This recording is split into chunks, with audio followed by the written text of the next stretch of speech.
Okay, I do want to say uh, good afternoon, I guess, to everyone. Thank you so much for joining our webinar on understanding student loan repayment, repaying what you owe.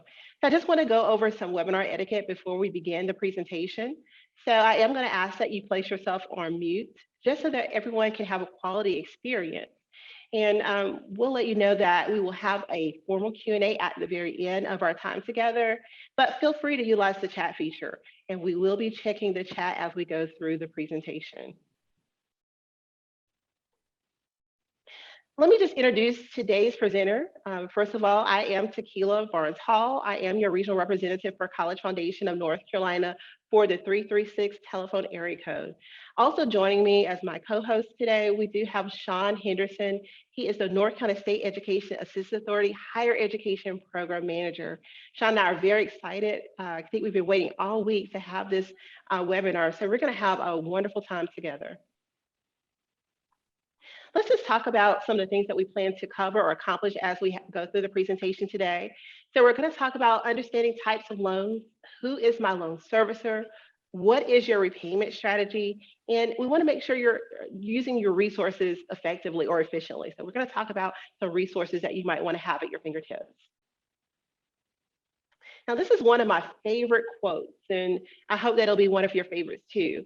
And it's really I think it really just kind of sets the tone for our webinar today. So this is something that Benjamin Franklin said. He says, an investment in knowledge pays the best interest. So I'm going to say it just one more time because I just love it. An investment in knowledge pays the best interest. Now, which student are you? So we're going to be talking about, maybe two different types of students that may have joined us today. So it could be that you're about to graduate or leave college, perhaps that's you, or it could be that you just graduated or left school. So are you about to graduate or leave college, or you just graduated and you left school? So we're going to be talking about a lot of different things that will help you no matter which scenario or you fall into. So I know based upon your educational journey, you may have taken out several different types of loans. And I just want to start off the presentation by just reminding you of the type of loan that you may have. So we're going to talk about the William D. Ford Direct Loan Program. It could be a Parent Plus loan, Grad Plus loans, consolidation loans, or perhaps alternative loans. So sometimes we have students who have one or the other. Sometimes you may have a combination of some of the ones that we mentioned. So as we just kind of go back and think about your education history as far as loans. So you may have borrowed from the U.S. Department of Education and utilized the Federal Student Loan Program, which we refer to as the William D. Ford Federal Direct Loan Program. So now under this program, the U.S. Department of Education is your lender. And so here's some of the types of loans that may have been a part of your award package as you've been a student. So you may see the William D. Ford direct loans, and you might have seen on your award notification that said direct loan that was subsidized, or it may say direct unsubsidized loan. So let me just kind of remind you, the subsidized loans are loans that you're able to take out, as a student in your own name, so you're not co-signing. So of course, this is what we consider to be a need-based loan to help you cover your educational costs. We also have the unsubsidized loans. So of course, this is considered to be not a need-based loan. And I will tell you that you are responsible for interest as it's accumulating. So all the interest you haven't been paying while you're, in school, and during your grace period is going to be added onto your loan, your principal loan amount once you go into repayment. Now, I did forget to tell you something about subsidized. Now, just in case you don't remember from your loan counseling, the subsidized loan or the need-based loan, the federal government does pay the interest as long as you're in school and during your grace period. So that's the difference between the two. And then, of course, you might have seen the Direct Plus loan. That could have been a loan that a parent has taken out for you as a dependent student. Or it could be that you're a graduate student or professional student and you have borrowed using the Direct Plus loan. So eligibility is not based on financial need, but there is a check, there is a credit check that is required. So, so maybe that was one of the ones that you had taken advantage of. And then depending on where you are, your educational journey, you might have had several different types of loans, or you might have had loans with several different entities. and you might have decided to combine all your loans into one eligible loan, and we call that a consolidation loan. So instead of working with several different loan servicer, you just combine all your loans, so it's one loan, and you're dealing with one loan servicer. We also have private student loans. So sometimes people refer to it as a private loan, or you might have also heard the term alternative education loan. And so when we talk about, alternative loans or private loans, they're really designed to help you bridge the gap between your educational costs and the amount the government allows you to borrow. So, of course, I always tell students to, borrow responsibly. So, but this could have been one of the loans that you had. Now, for this particular type of loan, they do look at your credit. So you might have been able to stand alone, or you might have had a cosigner, or what we call a surety. Now, College Foundation, we do have a state-funded private or alternative loan program called NC Assist. So this may have been on your financial offer. And of course, it was available to students who are residents in North Carolina, or you could have been a resident outside of North Carolina, but you have the North Carolina connection, meaning you're attending a North Carolina school. For those who have taken advantage of the NC Assist loan program, there's also information to help you with frequently asked questions as you go into repayment. So again, I just want to make sure that you know the type of loan that you've borrowed. Now let's talk a little bit about identifying your loan servicer. So we don't want to assume that you know, because sometimes we might have forgotten who our loan servicer is, and we might just need some clarification as to, what is even a loan servicer? What does that term mean? So when we talk about loan servicer, this is a public or private entity that collects and monitors and reports your loan payments. So typically, once you go through payment, you're going to be contacted by this servicer or as you're entering through payment, and they're going to tell you what to expect as you go through payment. We'll talk about that in just a moment. But every 30 days, it is going to report how you're taking care of your loan. So how are you paying on your loan? So that's what your loan servicer will do. So on several of the slides, you'll notice that we do have some links that will be helpful to you. I know that some of you may not be able to write down everything that we're sharing with you today. So I do want to let you know that we can share the PowerPoint presentation as a handout for you, as well as the recording, so you can have that to refer back to at a later date. Now, who is your loan servicer? So, of course, there are many different loan services that are out there. You may not remember, who your loan servicer is. So, of course, we do recommend that you, do go to studentaid.gov. That's the best website around to help you find out, information regarding your loan, and also to figure out who your servicer is. So you'll see several here listed on the screen. You'll see the name of the servicer as well as their contact information. So perhaps you already know who your loan servicer is. So you also see a toll-free number you can call for additional assistance.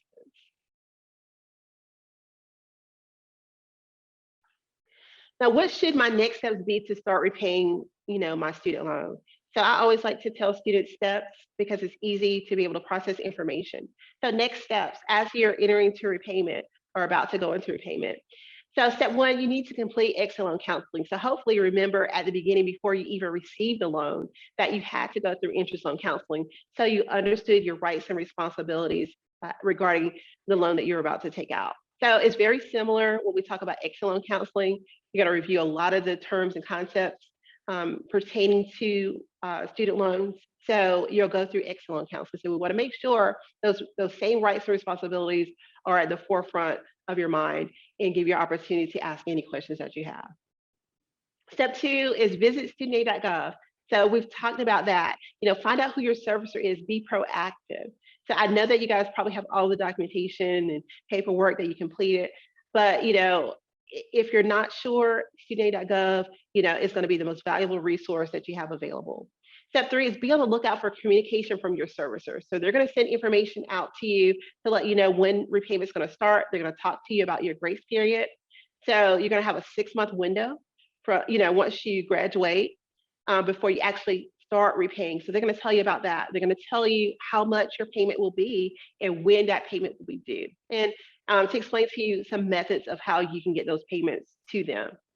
So if you want to, you can always be proactive. So before you actually enter into repayment or before you start hearing from your servicer, you can always contact your servicer and begin asking questions.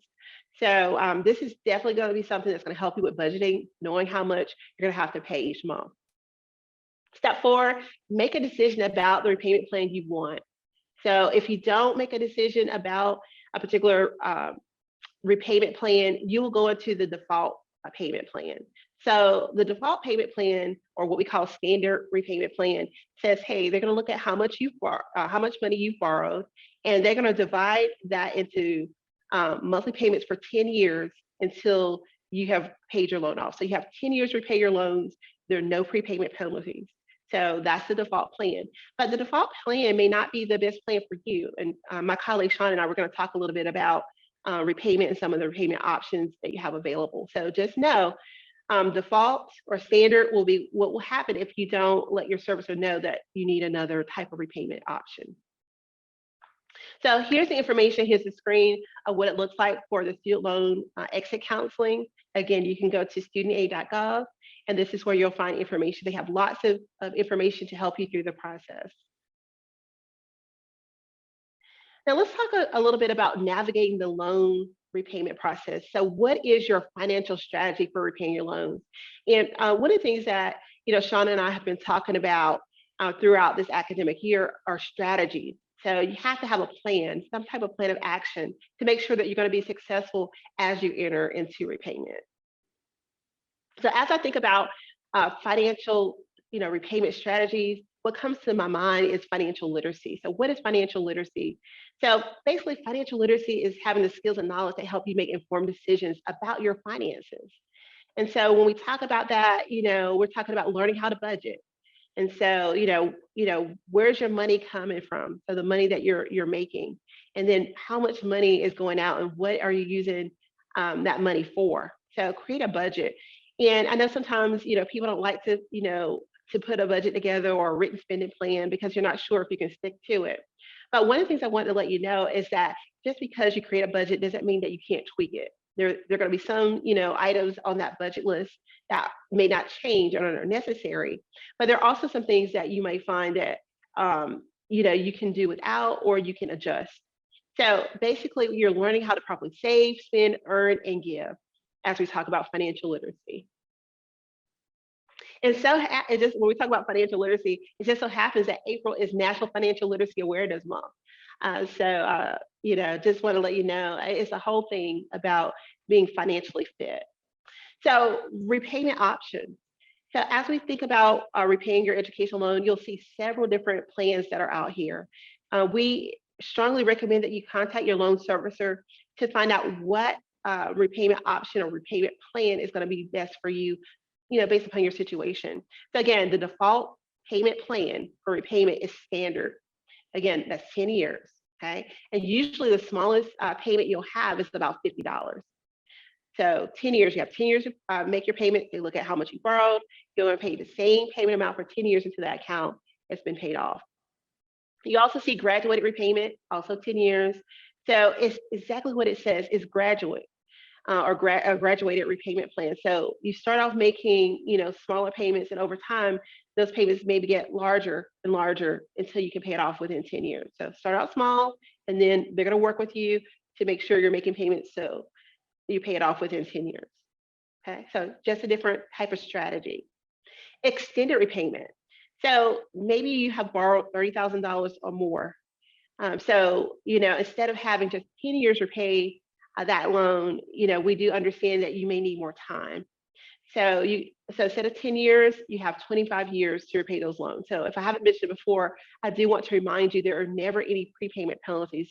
So if you are in a position where you can pay a loan off earlier, you certainly can. And then of course, by paying something off sooner, you do reduce the amount of interest you would have paid over time. There's an income sensitive repayment plan. So of course, 15 years for repayment for that one. There are some income driven repayment plans that are out there. So these are based upon your income.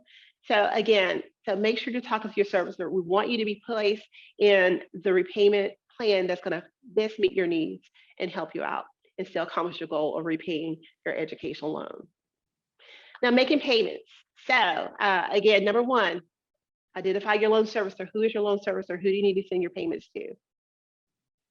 Step two, again, we want to make sure that you understand the different types of repayment plans. And then, once you have that, taken care of, you've kind of worked that out. Again, you can look, for your loan servicer and find out how to send payments. So some loan servicer will offer an auto pay plan. I do like automatic payment options because, they're set, you don't have to worry about it. But if you need to send your payments in a different way, if you want to send a check or whatever, you can definitely talk to your servicer about that. So always make your payments on time. And if something happens extenuating, my colleague Shawn, he's going to talk to you a little bit about that later. What happens, if you're unable to pay? So we're going to cover that as well. So I want you to navigate the loan process stress-free. So one of the questions that I know that many borrowers have is, am I required to make loan payments while I'm in school? So although you guys are about to graduate, you're still technically in school. So although payments aren't required right now, interest is accumulating and building. So you can always send in a payment towards your interest. You can also send a payment towards your principal, or whatever. Now, the beauty about graduating is you may have, individuals who want to help you in this repayment process, and they may be thinking, what can I give, Takeila for graduation? And they may want to, give you some money that you can put towards your loan. So it's a wonderful time. So pay what you can while you're in school. There are no prepayment penalties. So I just want to make sure you know about that. And if you're enrolled at least half time, so the minimum is 6 credit hours, loans are automatically placed in what we call in school deferment status. And we're going to talk a little bit more about deferments and what those, what that term, I guess you say, means. Can I get ahead on my loan payments? Absolutely. You can always do that. So if you want to pay a little extra each month, you can always do that. There's no servicer that's going to say that you can't. So just because you pay extra 1 month doesn't mean that you have to continuously do so. But, any little bit that you can actually send in is helpful. So like I said before, it can reduce the interest you pay and reduce the total cost of your loan over time. So if you have questions about how to do that, and how that'll work and affect your particular loan, contact your loan servicer and they can discuss those options with you. Now, federal loan consolidation. So just want to let you know, this again is an extended repayment option. So up to 30 years based upon your loan balance. So instead of making payments to several loan servicers, you're only making one monthly payment to one servicer. So you're going to have a fixed interest rate for this. But as you think about whether you need to consolidate your loan or not, you need to think about what are some of the terms under the original agreement that you have on the loan that you have right now. Because some of those, some of the eligibility that you have for certain types of deferments or forgiveness, cancellation, grace period benefits, they could be lost if you decide to consolidate.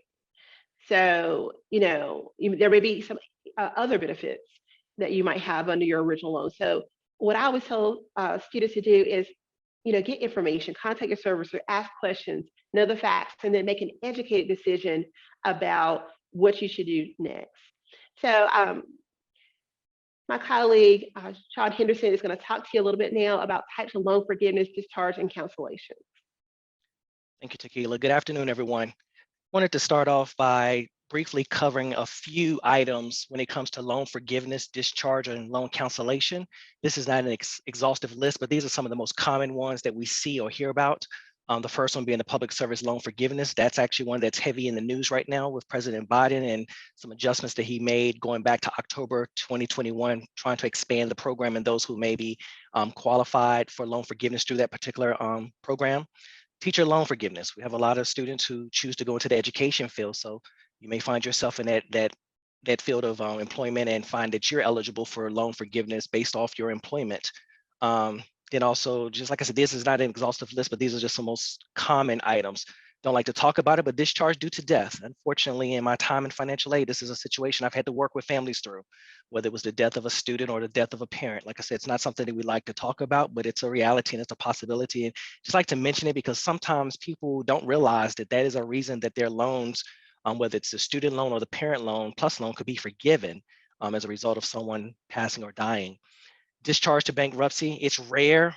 We see and hear more about that this day and time, but it is something that unfortunately many people are finding themselves looking at as a potential possibility, especially over the last 2 years with the pandemic and all that we've been going through. So like I said, this is not an exhaustive list, but these are some of the most common ones that we see and hear about. But like I said, we wanted to mention these, but also on the studentaid.gov website, it has a lot more information related to these potential avenues of loan forgiveness, discharge, or cancellation. So please go there to see the extensive list of the various ways in which a loan could potentially be forgiven, discharged, or canceled. But like I said, we wanted to highlight these in particular just because they're some of the most frequently ones that you see and hear about. Takeila, am I driving or are you driving? I apologize. That's okay. I'm driving. Thank you. As I mentioned, public service loan forgiveness. It's an old program. It's been around for quite a bit, but I think what the federal government is finding now is that the way the program is structured, it's very difficult, and it's very few people have had their loans forgiven through the public service loan forgiveness program. So as I mentioned, back in October of 2021, President Biden, along with other legislators and public officials and the Department of Education, they basically expanded and opened the windows, if you will, to increase the number of people who may potentially qualify for loan forgiveness, whether it's total forgiveness or partial forgiveness through this particular program. And that is actually set to expire this coming August. So it's something that I would highly recommend that everyone go to studentaid.gov. There's a lot of information. I've been out there recently myself, looking at this section in particular, helping someone. There's just a lot of information out there. They've got a nice tool that you can use once you log into your account. You're able to see all the different loans that you borrowed. And if you go into this particular tool related to this particular program, it'll actually tell you if you have loans that they see that would qualify potentially for public service loan forgiveness, as long as you meet the other qualifications, which one of the main qualifications is working for a government entity or a nonprofit organization along those lines. But I would highly recommend that everyone go out there and take a look at it, just simply because the program has been expanded to try to get more people to qualify for forgiveness through this particular program. And once again, like I said, this is just one of the most highly publicized, especially now programs in regards to loan forgiveness, whether it's a partial loan forgiveness or cancellation or full. I've actually worked with someone who's had all their loans forgiven, and it was a substantial amount. And trust me, she was very happy to get that letter from the Department of Education to tell her that those thousands of loans that she borrowed as an undergrad student and graduate student are now forgiven, simply based on the fact of where she worked and that she made the required number of payments over 120 payments over 10 years, which I think I'm getting ahead of myself, but those are just some of the key elements they look at when you apply for this particular program. Next.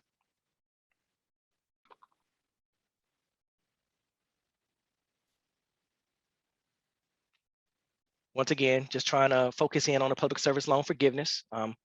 It's not a day that I go on the news now and don't hear or see something about this particular program because of trying to get more people into the fold. So we just can't emphasize enough how we want you all to go out to studentaid.gov, and there's a specific section for public service loan forgiveness, just to see what the eligibility requirements are, because as you're going into the field of employment, if you're going directly into the work field, you may find yourself working for an organization that actually qualifies for you to work towards getting your loans forgiveness as an undergraduate, or if you move on to graduate school. So it's something that you want to become knowledgeable of, whether it may help you now, or it may help you down the road. And then also you just may be able to help someone else that you come in contact with. You may have a family member or someone who's been teaching forever and a day now, and they've got student loans that they've been paying on forever, and they don't think they're ever going to be able to get from under those loans. But this may be that potential avenue that frees them from that loan debt, where they could have their loan obligations forgiven. So here we just highlighted several of the qualification requirements, if you will, that must be met in order for someone to potentially be approved for their loans to be forgiven under this particular program. I wanted the fourth bullet item here. These items are the standard eligibility requirements, but I just want to say with the expansion of the program, the fourth bullet item is actually not totally true now. Depending on the repayment plan, like Takeila had talked about, the standard repayment plan, the gradual repayment plan, and so forth. That was one of the expansions with the PSLF program. You don't simply have to be under an income-driven repayment plan. You potentially could still qualify for forgiveness under this particular program if you found yourself under a payment plan that's not an income-driven repayment plan.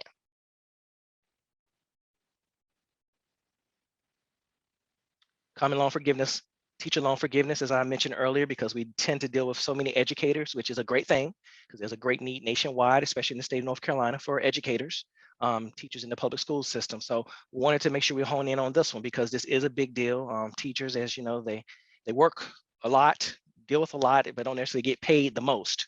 So if this is one thing that could be there for a teacher or educator to potentially benefit from, we definitely want to make it known that it's a possibility. And again, the studentaid.gov website, we can't say that enough. It's so much information out there. You just can't go wrong if you go out there and just take the time to look over what's available to you. And like I said, the neat thing is based on, you can see all your history there, whether it's your loan history, your grant history, and all that type of stuff. As Takeila mentioned, loan servicer information, it's all there at one spot.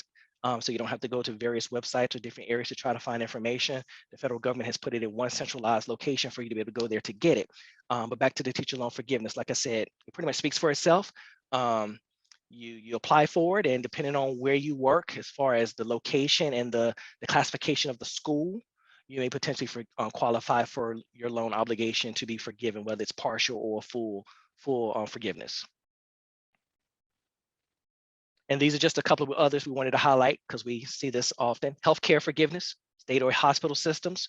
Of course, you know, COVID, of course, the hospital systems and the medical systems were in existence before COVID, but especially with COVID coming on board a couple of years ago and our healthcare systems being stressed and people have been worked in the area for so long. Once again, they don't always necessarily make the largest salaries. So if this is an avenue, they've got this debt, student loan debt that's kind of burdening them and holding them down. This is another potential avenue that they could look at. They could lighten that load a bit. Same thing with National Guard, our armed forces, and those AmeriCorps participants. Same thing, you know, they're giving their time and service to our country in one way or another, but they're not necessarily being paid the greatest salaries. But so this is a way you can kind of supplement if you want to look at that way. Hey, I borrowed $50,000 in loans, and if I can get $25,000 forgiven or $50,000 forgiven, hey, I'll take it. That's a bonus, an unexpected bonus that was not there when I borrowed the loan. So definitely look into those type of things. And last but not least, your employer. Oftentimes employers have incentives and have programs as well. Because one, they try to encourage their employees to continue their education, depending on what area you're working in. But also they know that they have employees who've obtained educational degrees and certificates and things along that line. And in the meantime, many of them accrued or built loan obligations. So they try to find out ways. This is like kind of a bonus or an incentive. Once again, employer may say, hey, I can't pay you the greatest salary, but I may be able to potentially supplement your salary by helping you pay down your loan debt or pay off your loan debt. So I know for me, you know, that's a bonus. That's a plus. And I know that's something when you're looking at your employment offer, you want to look at the full package. So you not only want to look at the salary, you want to look at the benefits. Hey, they've got this education benefit where I can continue my education, or they may potentially help me pay down my debt or eliminate my debt altogether. That might offset or make them look better than another offer that you have where you may be making more money. So it's just something to keep in mind because oftentimes employers do have various benefits that we as employees just don't realize because there's just so much going on. And like I said, we look at the salary, we look at our work hours, and we look at our vacation, our sick time. But sometimes we fail to look at the other benefits that maybe not necessarily jump out at us immediately. And like I said, oftentimes employers do have education-related benefits that may potentially be able to help you with reducing your loan debt or eliminating it altogether. It's time to pay, but you can't. I love this section, and Takeila's laughing because I worked on a college campus in the financial aid office for about 15 years, and it's amazing. You see a lot, you hear a lot as you're working with students and working with families, especially as they approach graduation time. You know, everyone's excited about graduation, but in the back of their mind, I've got this loan debt, I've got this loan debt. So this is something we wanted to make sure we talk to you about today. So Takeila, if we'll just go to the next slide. All right, trouble paying. Unfortunately, it's a reality for quite a few people. And with today's society, the job market isn't always what people think it is or believe that it should be in regards to graduating and getting that fabulous job, making that great salary. And believe it or not, there's some people that actually are graduating and making some great salaries, but they're still having trouble paying their education loans on top of their other obligations or needs, you know, housing, food, and transportation, things along that line. So we wanted to make sure we spoke on this. Takeila mentioned it earlier, your loan servicer. You cannot go wrong by knowing who your loan servicer is. You want to know who that company is. And the loan servicer, as Takeila mentioned, is simply someone that the Department of Education or the company you borrow the loan from, the loan servicer is the company that they've hired basically to manage the loan. So for example, let's say if you borrowed a loan from Wells Fargo, you borrowed the loan from Wells Fargo, the paperwork may have Wells Fargo on it as your lender. However, they may have hired XYZ company to service the loan, or they're actually the ones who work with you on an ongoing basis in regards to your obligation to repay the loan. So we can't emphasize that enough. You need to know who your loan servicer is, whether you're having trouble paying your loans or not. You need to know who they are. You need to be able to get in contact with them because you just never know when that need may come about. You want to know who they are because if you are having trouble paying your loans, there may potentially be ways to help you reduce that burden, whether it's reducing your monthly payment. You know, as Takeila mentioned, there's various repayment options. You may start off with the standard repayment plan. Like she said, they take the total amount that you borrowed, divide it over 10 years, and boom, that's what your monthly payment is over a 10-year span. That may work out for you initially, but you may find yourself where, hey, money's getting tight, I need some adjustments here. Contact your servicer, let them know what's going on, and they'll be able to go through that information with you to determine if you qualify for a reduced payment. Or also they may put you in a deferment status. A deferment basically is a temporary postponement of your payment obligation. You're still responsible for the loan. It doesn't eliminate or erase the loan. However, it gives you a little relief by saying, you know, they may say, okay, for 4 or 6 months, we're not going to require you to make a payment, or we're going to reduce your payment from $200 to $50 a month. That's something you can kind of work out with them. You know, they'll look at all the details related to the amount of loans you've borrowed, the type of loans you have. They'll look at the information that you provide to them. They may ask for documentation if it's something related to your employment, maybe.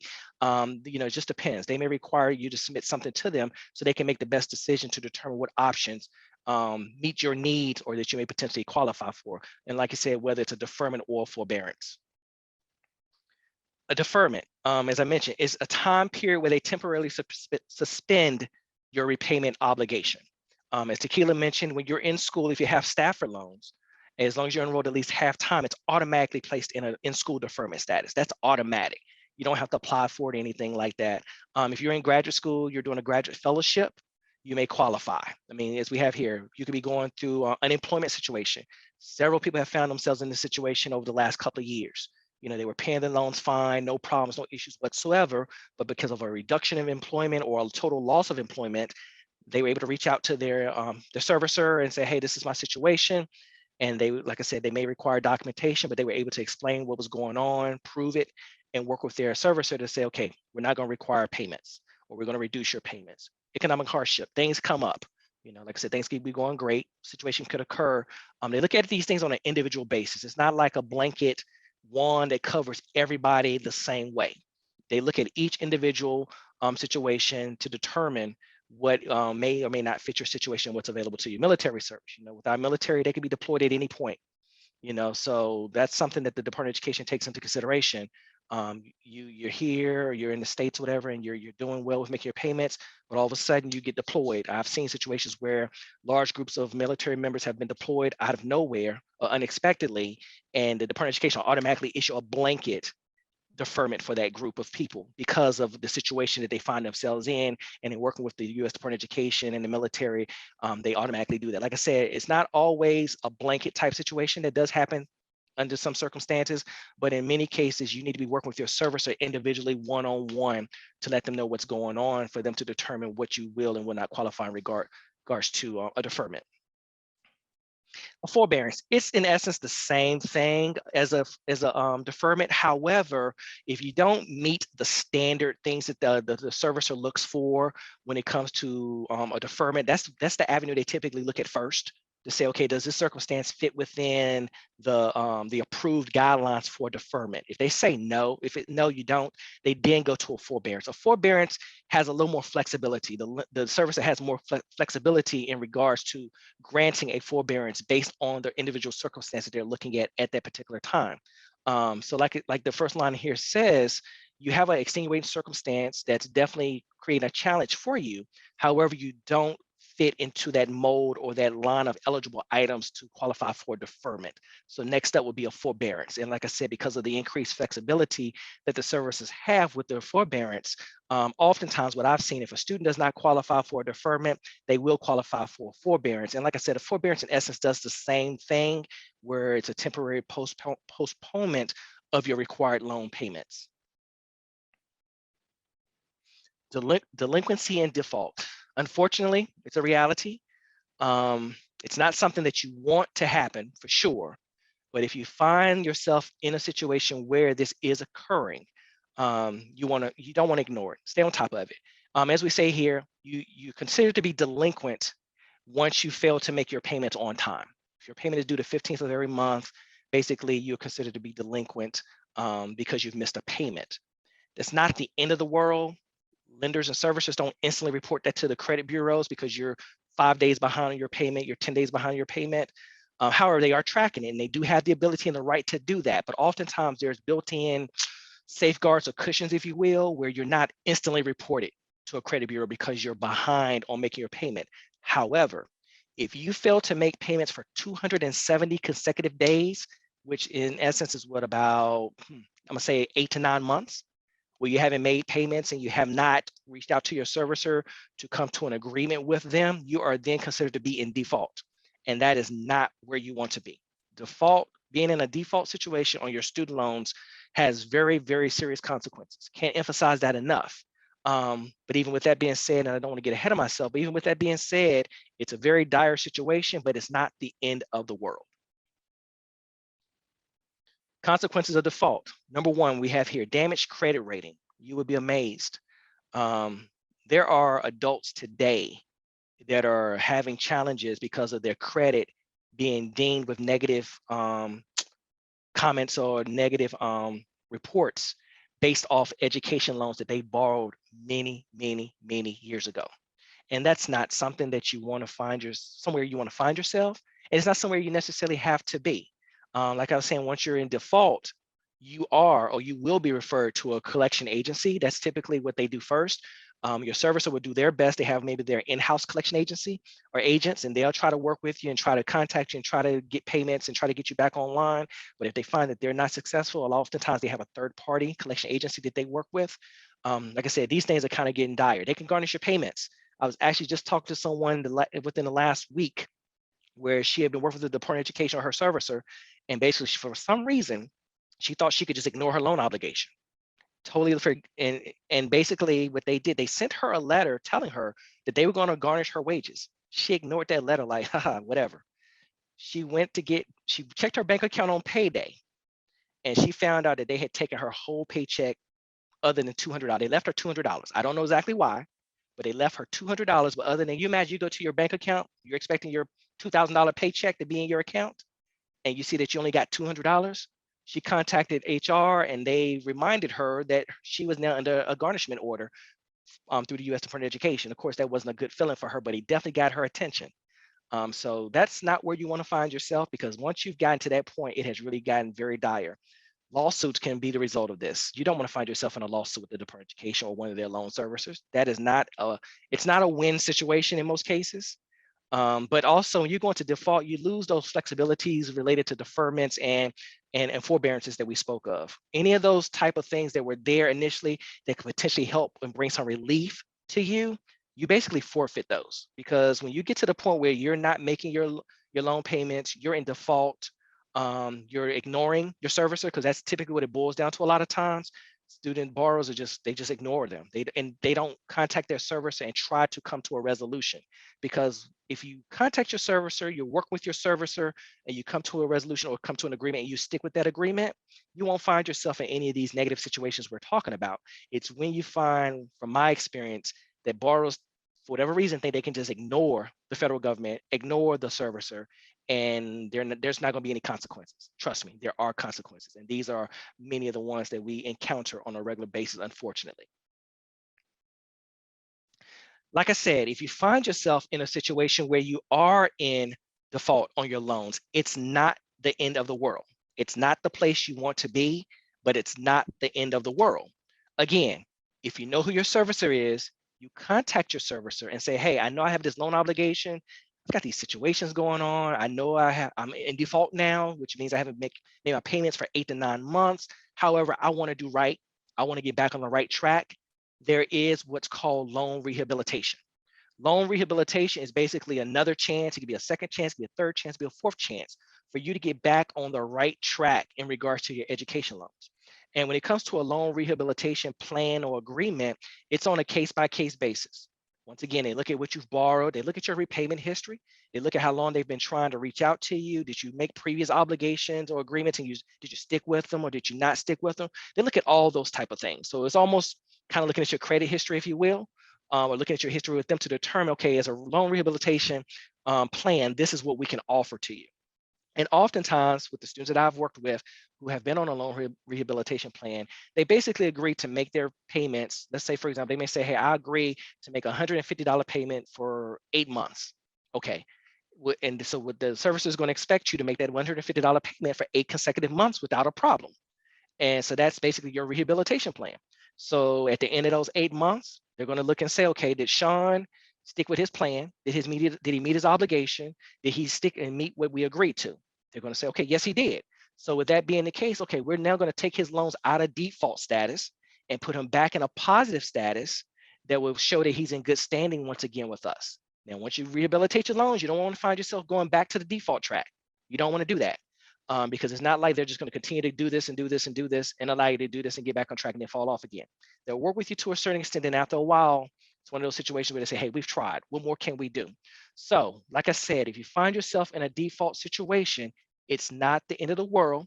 It's a situation or a hole that you can get yourself out of, and it's one that you want to get yourself out of because, unfortunately, a lot of things we do today is tied to credit.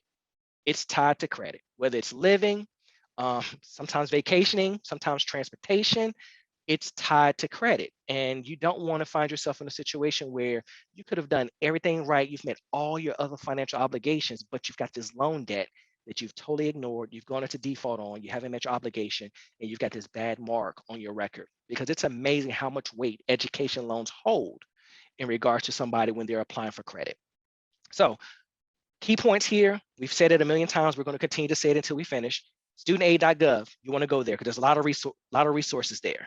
Like I said, with rehabilitation, it's typically tied to the number of payments that you agree to make consecutively without any problems, that you're working towards getting back into good standing, and communicating with your servicer. That's the key to this whole thing. You want to do that before you even find yourself in this situation.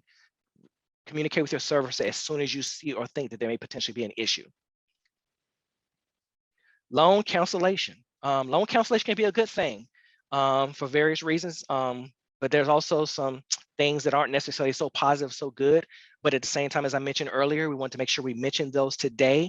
Some of the not necessarily most common ones, but some of the ones we do see or we have encountered. Student borrowed loans and they die, they pass away. The person who's remaining, oftentimes it's a parent, can actually make contact with the servicer to say, hey, my child borrowed loans while they were in school, and unfortunately, he or she they've died. And the servicer basically a lot of times they'll request a copy of the person's death certificate, and upon getting that, the loans that person or student borrowed are totally forgiven.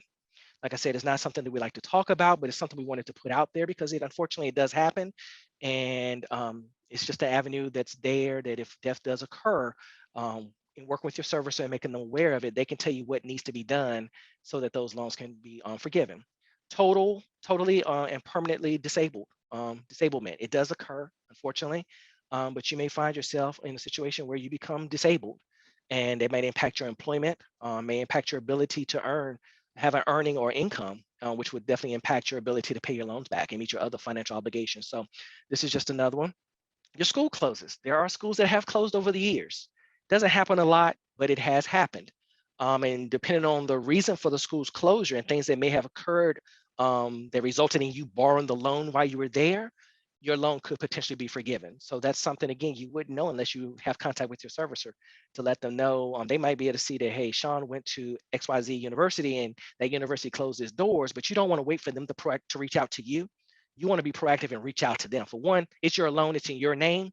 And if there's a possibility that you could have these loans forgiven based on some circumstances that may have occurred with you borrowing the loans and your school now being closed, and depending, I've seen situations where depending on the program that you're in, it could be one of those programs that's not available everywhere. So it's not like you just transfer from this school and transfer to another school.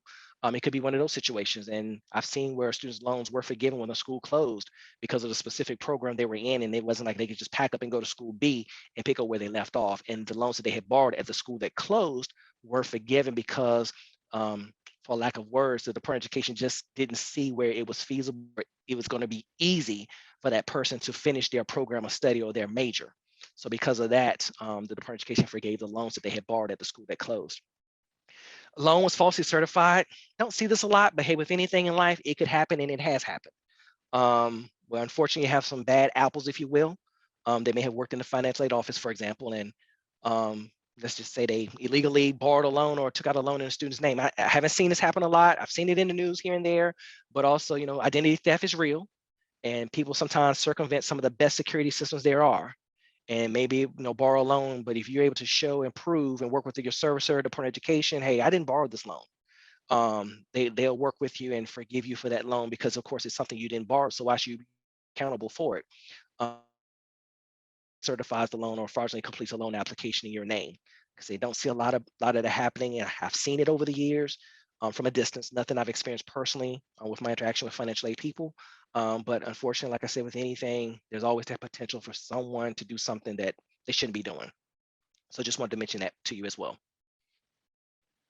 Loan cancellation for parents, as we almost the same as with a student loan. As Takeila mentioned earlier, parents borrow plus loans on the behalf of undergraduate students. So with that being the case, same type of situations could potentially happen with a parent loan. If a parent were to die or pass away, same situation, reach out to your servicer and work with the servicer. Unfortunately, this is something I've dealt with personally. And to be honest with you, I was very surprised at how easy it was to have loans that my mom had borrowed on my behalf forgiven. They don't take you through a lot of hoops, a lot of red tape. I mean, they have empathy and compassion in regards to the situation. And as long as you work with them, like I said, communicating with them and provide the documentation that they ask for, things are pretty simple, whether it's related to death or disablement or any other type of situation. And as I've mentioned with the student loans, if a loan was borrowed on a parent's behalf in their name without them knowing or with them actually borrowing the loan, there's the potential there for the loan to be canceled. So just as with the student loans, the parent loans have the same type of situations that could potentially result in those loans being forgiven. So once again, you wouldn't be able to do it on behalf of your parent, depending on the situation. If it's a situation dealing with death, you would be able to do it. But in situations, for example, with disablement or loan being falsely certified, your parent would need to be in contact with their servicer. Same thing as we've emphasized with the student loans. The parent needs to know who their servicer is, and how to get in contact with that organization to let them know what's going on. If there's various challenges and life occurrences that happen that would potentially impact their ability to repay their loan obligation.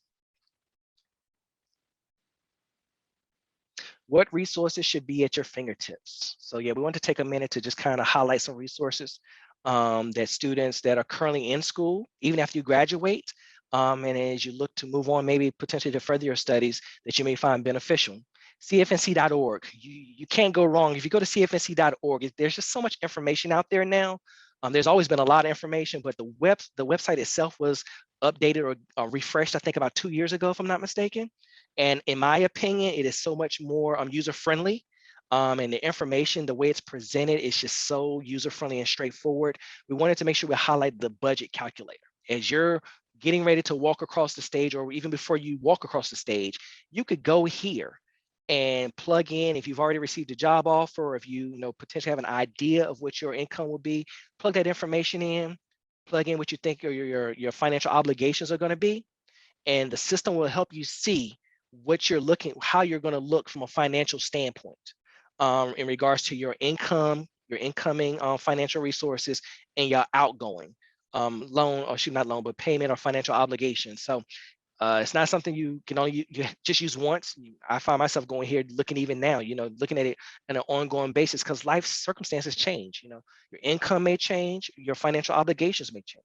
You may find yourself living somewhere where your rent starts off at about, I'm gonna say $1,400, and if for whatever reason you have to move, you relocate to California. Your rent now is going to be $2,500.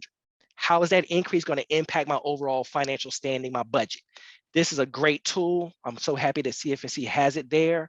And like I said, it's very user friendly. And I would urge you all to go there to use it and play around with it. Like I said, it's not just one thing. It's something you may find yourself using on an ongoing basis.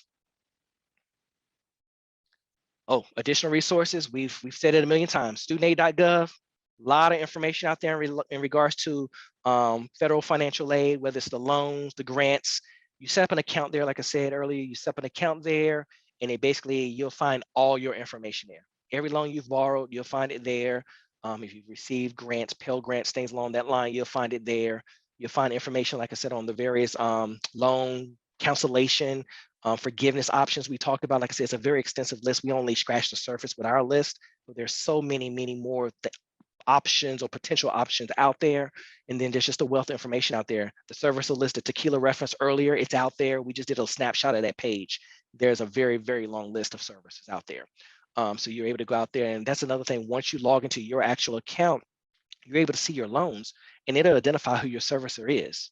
And then you can go to the other page where the service information is, and you can find that contact information for that particular servicer. CFNC, as I mentioned a moment ago, there's a lot of information out there, whether it's related to loans, scholarships, just every piece of being in college that you could potentially think of. Being in college, and also there's tools out there to help you once you're no longer in school, or going into the real world, as I like to say. NCAssist.org, that touches on what Takeila mentioned earlier with the NC Assist loans that are offered by the state of North Carolina.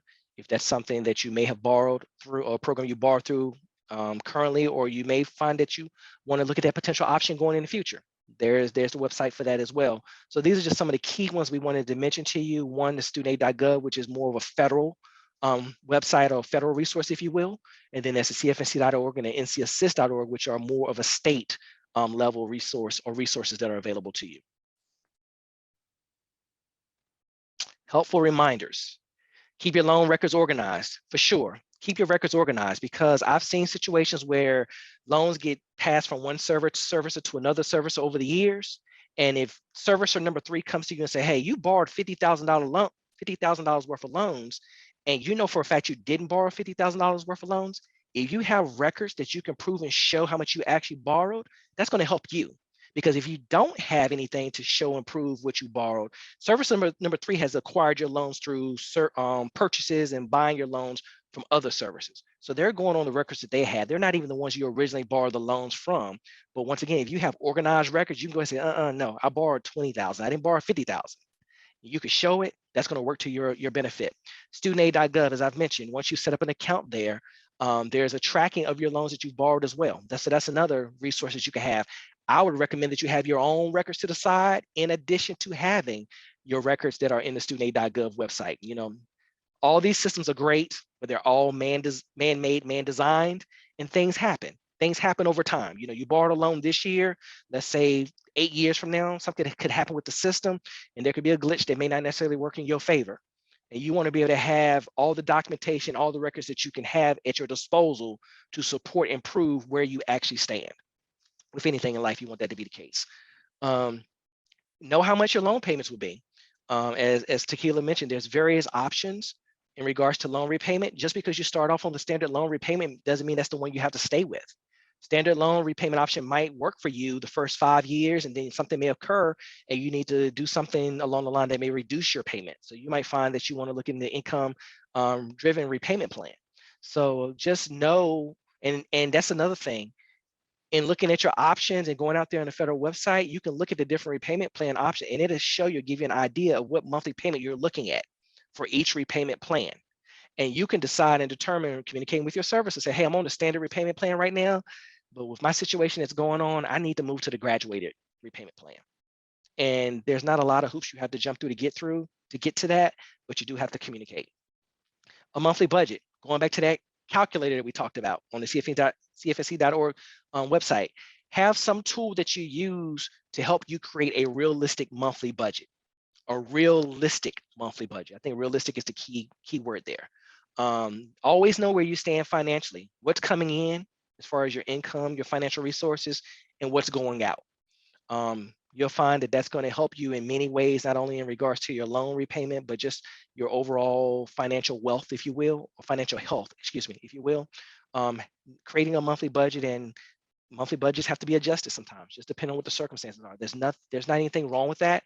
The key is recognizing and knowing what tools are available to use to help you create that realistic budget to help you stay afloat with things that are going on with your life.